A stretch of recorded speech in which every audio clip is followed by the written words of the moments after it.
معزز سامعین اکرام، منبر رسول مطلع وبار علم حضرات، حاضر بزم پردہ نشین اور بہنوں، السلام علیکم ورحمۃ اللہ تعالی وبرکاتہ۔ الحمدللہ الذی ابدع الافلاک والارضین والصلاة والسلام علی من کان نبیا وآدم بین الماء والطین وعلى آلہ واصحابہ اجمعین، اما بعد فاعوذ باللہ من الشیطان الرجیم، بسم اللہ الرحمن الرحیم، وبالوالدین احسانا۔ صدق اللہ مولانا العظیم وصدق رسولہ النبی الامین المتین الکریم، ونحن علی ذلک لمن الشاہدین والشاکرین، والحمد للہ رب العالمین۔ آئیے ہم اور آپ سب سے پہلے بارگاہ رسالت محمد صلی اللہ تعالی علیہ وسلم میں جھوم جھوم کر درود و سلام کا نذرانہ خدمت پیش کریں، پڑھیے باواز بلند، اللہم محمد صلی اللہ علیہ وسلم، نحن بعد محمد صلی اللہ علیہ وسلم، صلاۃ و سلام علیک یا رسول اللہ صلی اللہ تعالی علیہ وسلم۔ ابھی بھی آپ حضرات کے سامنے جس آیت مقدس کو انہوں نے سخن بنایا، اللہ تبارک و تعالیٰ قرآن مقدس کے اندر ارشاد فرماتا ہے وَبِالْوَالِدَيْنِ إِحْسَانًا، کہ اپنے والدین کے ساتھ حسن سلوک کرو۔ آج کی محفل ایک مرحومہ کی فاتحہ کے تعلق سے انعقاد پذیر ہے۔ میں اللہ تبارک و تعالیٰ کی بارگاہ میں دعا کرتا ہوں کہ مولا تعالیٰ مرحومہ کی مغفرت فرمائے، جنت الفردوس میں اعلیٰ سلام مقام عطا فرمائے، اور پسماندگان کو صبر جمیل عطا فرمائے۔ شاعر نے کہا خدا شاہد ہے کہ وہ بازار لگتا ہے مدینے میں، خدا شاہد ہے کہ وہ بازار لگتا ہے مدینے میں، جو دنیا میں نہیں ملتا وہ ملتا ہے مدینے میں۔ بے شک بے شک، سبحان اللہ۔ عزیزان ملت اسلامیہ، اللہ تبارک و تعالیٰ کا ارشاد گرامی وبالوالدین احسانا، کہ اپنے والدین کے ساتھ حسن سلوک کرو، یعنی اچھا برتاؤ کرو۔ اور اما یبلغن عندک الکبر احدهما او کلاهما فلا تقل لهما اف ولا تنهرهما، کہ تم انہیں اف تک نہ کہو، اذیت و تکلیف نہ پہنچاؤ، انہیں مت جھڑکو، بلکہ نرمی سے پیش آؤ۔ یہ رب کعبہ کا فرمان ہے۔ عزیزان ملت اسلامیہ، یہ بھی تو ایک انسان ہے، ماں باپ بھی ایک انسان ہے، لیکن اللہ تبارک و تعالیٰ نے خاص کر یہ تاکید ان دونوں کے لیے کی جاتی ہے کہ اپنے والدین کے ساتھ حسن سلوک کرو، کیونکہ اللہ تبارک و تعالیٰ نے ان کا مقام بیان کر دیا کہ ماں باپ کے مقام کو بیان فرما دیا وبالوالدین احسانا۔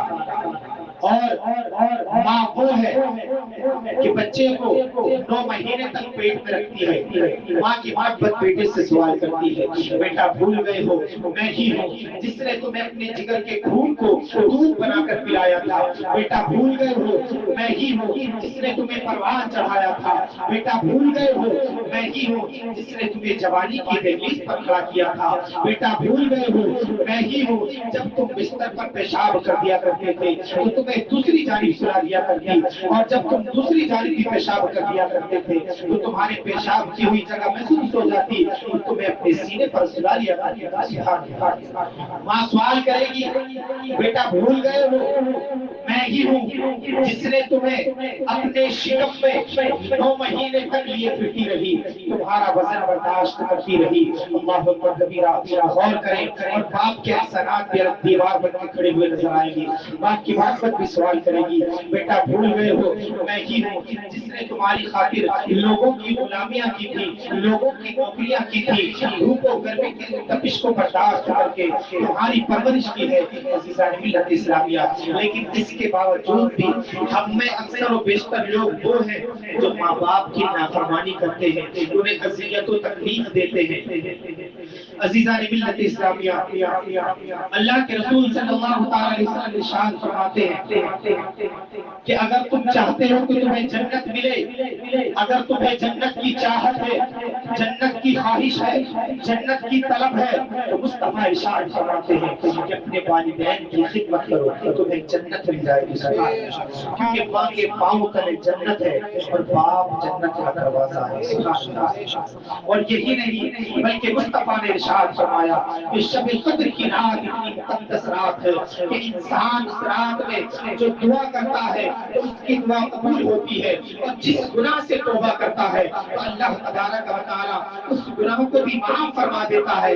لیکن یاد رکھو وہ انسان جو اپنے ماں باپ کی نافرمانی کرتا ہے، انہیں اذیت و تکلیف دیتا ہے، اس انسان کی نہ تو توبہ قبول ہوتی ہے نہ اس کے گناہوں کو بخشا جاتا ہے۔ اللہ اکبر کبیرہ۔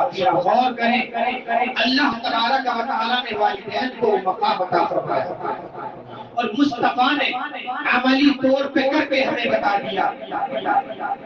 وہ ایک ضعیفہ تھی کہ دو بچے تھے، جب بچے چھوٹے تھے آپس میں لڑتے، ایک کہتا ہے کہ ماں میری ہے، دوسرا کہتا ہے ماں میری ہے، آپس میں لڑتے، پھر لڑ کے ماں کے پاس پہنچتے کہ چلو ماں سے پوچھ لیتے ہیں کہ ماں کس کی ہے۔ ماں دونوں کی تسلی کے لیے، دل جوئی کے لیے دونوں کو تسلی دیتی اور پکار کر کہتی اے میرے بیٹو میں تمہاری دونوں کی ماں ہوں، کیونکہ اس کو معلوم تھا کہ ابھی یہ چھوٹے ہیں لیکن ایک وقت وہ بھی آئے گا جب یہ جوان ہو جائیں گے، ان کی شادیاں ہو جائیں گی، ابھی لڑائی اس بات کی ہے کہ ماں میری ہے، دوسرا کہتا ہے ماں میری ہے، لیکن ماں جانتی ہے ایک وقت اور بھی آنا ہے۔ اللہ اکبر کبیرہ۔ غور کریں جب یہ ماں بوڑھی ہو جاتی ہے، یہ بچے جوان ہو جاتے ہیں، یہ بچوں کی شادیاں ہو جاتی ہیں، اب ان لوگوں کا معاملہ کیا ہے؟ ایک بھائی دوسرے بھائی سے کہتا ہے کہ ایک مہینہ میں نے اپنے پاس ماں کو رکھا، ماں کی کھانسی کی وجہ سے میرے بچوں کی نیند خراب ہوتی ہے، میری نیند خراب ہوتی ہے، ایک مہینہ تو رکھے ہوئے۔ اللہ وہ ماں جس کے بارے میں رب کعبہ نے فرمایا وَبِالْوَالِدَيْنِ إِحْسَانًا۔ اب دونوں ایک دوسرے کے لیے، ایک وقت تو وہ تھا کہ لڑائی اس بات کی تھی کہ ماں میری ہے، دوسرا کہتا کہ ماں میری ہے، لیکن اب لڑائی اس بات کی ہے ایک کہتا ہے کہ ماں تیری ہے اور دوسرا کہتا ہے کہ ماں تیری ہے۔ اللہ اکبر کبیرہ۔ جب اس ماں کے انتقال کا وقت قریب آتا، ماں ضعیف ہو گئی، بوڑھی ہو گئی، تو ابھی ان لوگوں نے کیا کیا؟ ماں کو گھر سے نکال دیا، یتیم خانے میں جمع کر دیا، انتظامیہ والوں کا نمبر دیا اور کہا کہ جب ماں کے انتقال کا وقت قریب آئے تو ہمیں فون کر دینا، کیونکہ ہمیں ماں کی تجہیز و تکفین اپنے گاؤں میں کرنی ہے۔ اللہ اکبر کبیرہ۔ غور کریں وہ ماں جن بچوں کی خاطر اپنا تن من سب لٹا دیتی ہے، لیکن جب وہ بچے جوان ہوتے ہیں، جب ان کی شادیاں ہو جاتی ہیں تو وہی ماں کو گھر سے نکال دیتے ہیں۔ اللہ اکبر کبیرہ۔ جب یہ لوگ ماں کو یتیم خانے میں جمع کر کے واپس آ گئے، ایک لمبا عرصہ گزر گیا، ماں کے انتقال کا وقت قریب آیا، انتظامیہ والوں نے فون کیا کہ ماں کے انتقال کا وقت قریب ہے، اگر ملنا چاہو تو مل لو۔ یہ دونوں بھائی ملنے کے لیے گئے اور ماں سے پوچھا کہ اگر آخری کوئی خواہش ہو، کوئی چاہت ہو، کوئی طلب ہو تو بتائیں تاکہ ہم اس کے پورا کریں۔ اللہ اکبر کبیرہ۔ وہ ماں جواب دیتی ہے اے میرے بیٹے اس یتیم خانے کے کچھ پنکھے خراب ہیں، جب جون جولائی کی گرمیاں آتی ہے تو یہاں بوڑھے ماں باپ سے سکتے ہیں۔ اللہ اکبر کبیرہ۔ میں یہ چاہتی ہوں اے بیٹے اگر تمہارے پاس اتنی وسعت ہے تو اس یتیم خانے کے پنکھوں کو بدلوا دینا۔ اللہ اکبر کبیرہ۔ یہ بیٹے سن کر جواب دیتے ہیں اے اماں جان اگر آپ یہ بات پہلے بتاتی تو ہم بدلواتے، اس سے آپ کو بھی فائدہ ہوتا، لیکن اب آپ تو انتقال کا وقت قریب ہے، اگر ہم کراتے تو اس سے آپ کو کیا فائدہ ہوگا؟ اماں جواب دیتی ہے، آنکھوں میں آنسو بھراتے ہیں اور بیٹوں کی طرف پیار محبت کی نگاہ اٹھاتی ہے اور پکار کر کہتی ہے اے میرے بیٹے یہ پنکھے مجھے اپنے لیے نہیں چاہیے، مجھے تو یہ ڈر ہے کہ جب تمہارے بچے جوان ہو، ان کی شادیاں ہو اور جب تم بوڑھے ہو تو کہیں ایسا نہ ہو کہ تمہارے بچے تمہیں بھی گھر سے نکال کے اس یتیم خانے میں جمع کر دیں۔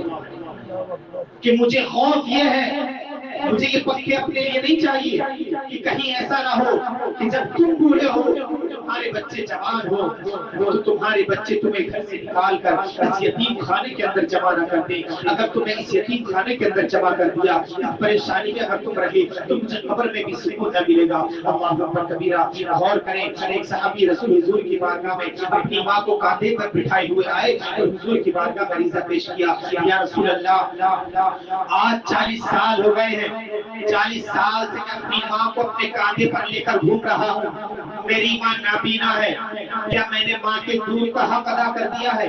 تو مصطفیٰ ارشاد فرماتے ہیں اے صحابی سنو، ماں کو بچہ پیدا ہونے کے وقت جو تکلیف ہوتی ہے، درد ذہن جو ہوتا ہے، بچے کی پیدائش کے وقت جو ماں کو تکلیف ہوتی ہے، ابھی اس کا بھی حق ادا نہیں کرتا۔ غور کریں تو ہم میں کون ہے جو ماں کو اتنے وقت تک کاندھوں پر اٹھایا ہو؟ وقتی علت دامن یہ ہے، ایک شاعر نے کہا تھا میں جس صحرا میں جاؤں مجھے گھر لگتا ہے، میں جس صحرا میں جاؤں مجھے گھر لگتا ہے، اس سب میری ماں کی دعاؤں کا اثر لگتا ہے، اور ایک مدت سے میری ماں نہیں سوئی ہے کابش، میں نے ایک بار کہا تھا مجھے ڈر لگتا ہے۔ اللہ رب العزت کی بارگاہ میں دعا ہے کہ ہم اس میں سے زیادہ بلند توفیق عطا فرمائے، اور کہنے سننے میں جو غلطی ہوئی اپنے حبیب کے ذریعے سے معاف فرمائے۔ السلام علیکم ورحمۃ اللہ، السلام علیکم ورحمۃ اللہ۔ ایک مرتبہ مشہور پڑھ لیجیے لا الہ الا